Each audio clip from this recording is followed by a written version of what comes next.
Welcome everyone, welcome back to wonderful educational learning platform the SM academy. आज वापस से हम लोग आगे बढ़ेंगे और एक्सेलरेशन ड्यू टू ग्रेविटी के ऊपर डिस्कस कर लेंगे। इससे पहले वाले लेक्चर नंबर 4 में हम लोग ने एक्सेलरेशन ड्यू टू ग्रेविटी में किस तरीके से चेंज आता है, कैसे वेरिएशन होता है अगर हम सरफेस के ऊपर जाएंगे एल्टीट्यूड की वजह से, हमने ये डिस्कस किया था राइट। आज के लेक्चर में बेसिकली हम डिस्कस करेंगे किस तरीके से एक्सेलरेशन ड्यू टू ग्रेविटी जो होता है वो चेंज हो जाता है अगर हम डेप्थ में जाएंगे, यानी कि अर्थ का सरफेस है, हम खड्डा खोद रहे और अंदर जा रहे। अंदर जितने अंदर जाते रहेंगे तो एक्सेलरेशन जो हमारे ऊपर काम करेगा अर्थ के सेंटर की वजह से, यानी कि अर्थ के ग्रेविटेशनल फोर्स की वजह से, उसके अंदर क्या चेंजेस आएगा, क्या डिफरेंस देखने मिलेगा, क्या वेरिएशंस होगा, उसको हम लोग आज के लेक्चर में बेसिकली डिस्कस करेंगे। ठीक है, तो सब लोगों को इस वीडियो को लास्ट तक देखना, अच्छी तरीके से कंसेप्ट को डेवलप कर लेना। बहुत अच्छी तरीके से मैं आप लोगों को एक एक कंसेप्ट अच्छी तरीके से बताने वाला हूं, ध्यान से वीडियो को देखना है और आप लोगों को साथ में नोट्स भी बनाना है, सो दैट आप लोग अच्छी तरीके से समझ सके और आप लोग अच्छी तरीके से उसको प्रैक्टिस कर सके, because practice is only power, right. Okay, so without wasting time let us begin. Okay, तो आज के लेक्चर में basically acceleration due to gravity at depth, हम लोग जमीन के नीचे जा रहे हैं। तो जमीन के नीचे हमारे ऊपर या कोई ऑब्जेक्ट उसके नीचे जा रहा है, तो उस ऑब्जेक्ट के ऊपर अर्थ का फोर्स जो है ग्रेविटेशन फोर्स, वो कितना एक्सेलरेशन एक्ट करवाएगा उससे फाइंड कर लेते हैं। ठीक है, तो हम क्या करते हैं बेसिकली, सबसे पहले यहाँ पे एक डायग्राम की मदद से समझेंगे। यहाँ पे मैंने क्या किया, अर्थ का सरफेस बना लिया। ठीक है, ओके, अभी सब लोगों को पता है अर्थ का सरफेस है, ये सेंटर है, तो ये वाला जो डिस्टेंस होगा इसको आप लोग बोलोगे radius of the earth, capital R. ठीक है, ओके। अब हम क्या बोलते हैं, हम लोगों के पास एक ऑब्जेक्ट है, जो ऑब्जेक्ट का बहुत शौक है अंदर जाने का, अर्थ के सरफेस में जाने का, तो वो अर्थ के सरफेस में जाता है, इतने नीचे जाता है और यहाँ पे आपके अपना घर बसा लेता है। ठीक है, पॉइंट पी पे। ठीक है, तो उसके घर का एड्रेस क्या है, पॉइंट पी, कहां से, अर्थ के सरफेस है। ठीक है, चलो आ गया। तो ये वाला जो डिस्टेंस उसने ट्रेवल किया है, इसको मैं बोल देता हूं स्मॉल डी डिस्टेंस ट्रेवल किया। ठीक है, कितना डिस्टेंस है, स्मॉल डी। ठीक है, तो अब ये अर्थ के सेंटर से यानी ओ से कितने दूरी पे है, ये जो दूरी आप लोगों को दिख रहा है, ये आर में से अगर मैं ये माइनस कर दूं, आर में से ये मैं माइनस कर दूं तो मिल जाएगा। तो ये डिस्टेंस बेसिकली है क्या, ये है आर माइनस डी, जिसको आप लोग स्मॉल आर भी बोल सकते हैं। ठीक है, अर्थ का मास कैपिटल एम। ठीक है, तो इस पॉइंट पे, इस पॉइंट पे, इस पॉइंट पे, पी पॉइंट पे उस ऑब्जेक्ट के ऊपर कितना एक्सेलरेशन काम कर रहा है, ये हम लोग को डिस्कस करना है। ठीक है, चलो स्टार्ट कर लेते हैं। इसके बारे में थोड़ा सा लिख लेंगे। Consider an object at point P, कहां पे, पॉइंट पी पे, right, at point P which is at depth, कितने डेप्थ पे है, डी डेप्थ पे, right, D depth, at depth the below the earth surface, right. समझ में आ रहा है सब लोगों को, एकदम सिंपल है, कुछ नहीं, जहां पे जो दिख रहा है वो बता दिया। पी पॉइंट पे है वो ऑब्जेक्ट और डी नीचे, right. Okay, let mass of the earth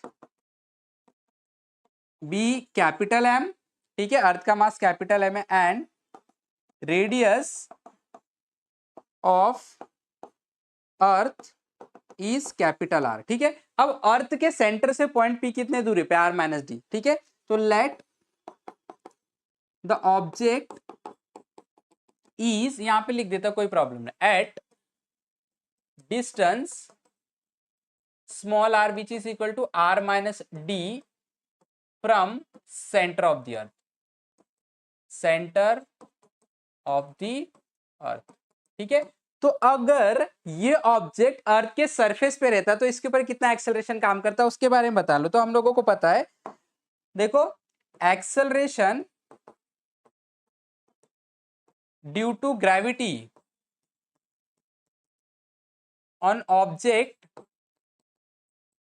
at surface, surface का मतलब क्या, अर्थ के सरफेस। ठीक है, कितना होता, वो होता G is equal to G M upon R square. ये पूरी दुनिया जानती है और मैं इसको इक्वेशन नंबर 1 बोल दूंगा, राइट। ये सब लोग जानते हैं। ठीक है, अब ऑब्जेक्ट आप लोगों का नीचे आ चुका है, राइट है, ये ऑब्जेक्ट आप लोगों का नीचे आ चुका है, राइट। तो नीचे जब आएगा तो आप लोगों का देखो आर का वैल्यू तो चेंज हो गया, तो ऑब्वियसली एक्सेलरेशन चेंज हो जाएगा, राइट। ठीक है, तो वो हमें फाइंड करना है। तो इसको थोड़ा सा और आगे सॉल्व करेंगे। इसको बेसिकली मैं इक्वेशन 1 नहीं बोलूंगा, इसको थोड़ा सा और सॉल्व कर लेता हूं आगे में। देखो जरा ध्यान से, G इज इक्वल टू, अब हमें पता है कैपिटल जी, अब हमें पता है मास को हम लोग डेंसिटी इंटू वॉल्यूम भी लिख सकते हैं, राइट।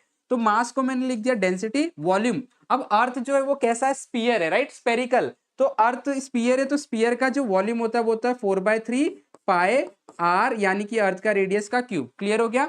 और इसको मैं क्या करने वाला हूँ, डिवाइड करने वाला हूँ। किससे डिवाइड करेंगे, आर के स्क्वायर से। यहाँ पे हम लोग को दिख रहा है आर का स्क्वायर, राइट। तो ये और ये कैंसिल हो जाएगा और आप लोगों को मिलेगा small G is equal to capital G density 4/3 pi into are. और मैं इसको प्यार से इक्वेशन नंबर 1 बोल दूंगा और इसको हम लोग सजा देते हैं, ठीक है।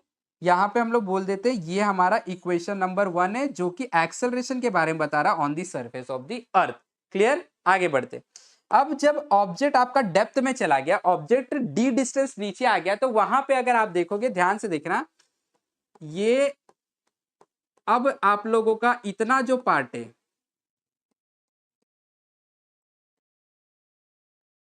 देखो अब ये जो पॉइंट है यहाँ पे पी पॉइंट पे ऑब्जेक्ट है। अब इस ऑब्जेक्ट के ऊपर जो मास है वो तो ऊपर वाले हिस्से से नहीं लग रहा होगा, राइट। जो मास है ऊपर इस ऑब्जेक्ट पे, जो पॉइंट पी पे ऑब्जेक्ट है उसके ऊपर जो मास है वो वाला मास तो इसके ऊपर फोर्स नहीं लगा है, ग्रेविटेशनल फोर्स, राइट। ये वाला जो ऑब्जेक्ट है इसके ऊपर फोर्स लग रहा है, इसके नीचे जितने मास है, बराबर है, इसके नीचे जितने मास है उसके मास की वजह से इस पॉइंट के ऊपर फोर्स लगेगा, राइट है ना। जब ये यहाँ पे था सरफेस पे, तो ये पूरा अर्थ क्या कर रहा था, इसके ऊपर फोर्स लगा रहा था, राइट है। अब ऐसा नहीं होगा, अब ये पॉइंट यहाँ पे आ चुका है, तो इसके ऊपर वाला हिस्सा जो है वो जो मास है वो इसके ऊपर ग्रेविटेशनल फोर्स एग्जर्ट नहीं करेगा, राइट। तो अब इसके ऊपर जो ग्रेविटेशनल फोर्स एग्जर्ट करने वाला मास है वो मास चेंज हो चुका है। जो पहले कैपिटल एम था पूरे अर्थ का मास था, अब वो वाला मास इसके ऊपर ग्रेविटेशनल फोर्स नहीं लगाएगा, क्योंकि अब ऑब्जेक्ट सरफेस से नीचे आ चुका है, राइट है। तो उसको हम बोल देते हैं कैपिटल एम डैश, ठीक है। तो यहाँ पे हम लोग बता देते उसे, देखो acceleration due to gravity at depth कितना होगा, तो फॉर्मूले के हिसाब से जाते, acceleration at depth is equal to, right. Clear, क्या फॉर्मूला, जी। अब हमने पता है मास तो चेंज हो गया, तो एम डैश बोल देते, ठीक है, G M dash, right, upon R, मतलब डिस्टेंस, क्या डिस्टेंस है, आर माइनस डी, राइट। तो ये हो गया आर माइनस डी का होल स्क्वायर। क्लियर हो गया, चलो आगे बढ़ते। तो acceleration due to depth is equal to G, mass को वापस से density into 4/3 pi are cube, ठीक है। तो आर तो आप लोगों को पता है आर माइनस डी है वहां पे, राइट, अपॉन,